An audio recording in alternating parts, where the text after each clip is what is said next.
I really do think the reason why I'm a coach is that I get to affect a lot of people. When I was about 16 or 17 years old as a player, I just had a great experience here at Silver Creek with the coaches we had, the teachers, and my teammates. And it's something I really enjoyed, and I thought, you know what? It sounds like a pretty cool life. And my family loves basketball, and it's just the perfect fit. I have learned to just trust God to give me strength and trust that He has a plan. I'll try to live that plan out and accept whatever plan it is that He has.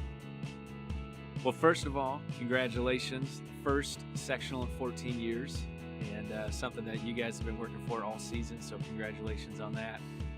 Tell me a little bit, man, about the emotion that you felt that game, that night afterwards of winning the first sectional in 14 years.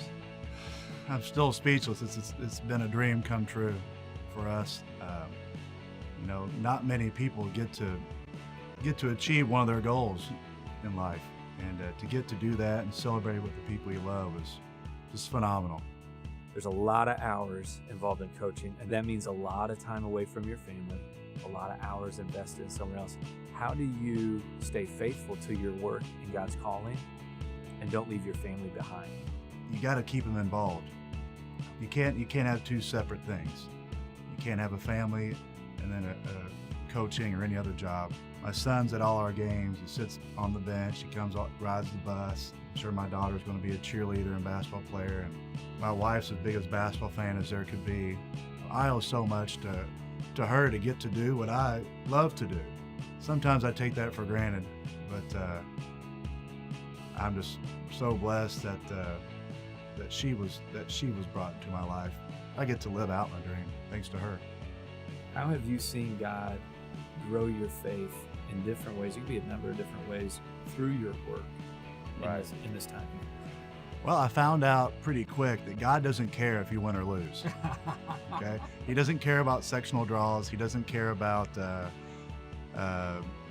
free throw shooting or shots going in. And I'm human too. And sometimes I take losses the wrong way. Especially when I was first couple years getting started out. But I try to make it to where it's obvious to my players and whoever's in our program that I'm a Christian. With the way I act, how I treat other people. Am I perfect at it? No, I'm not at all. But we've mentioned about it before at some FCA dinners we've had or other things where we really want to be champions, but we want them to be Christians too.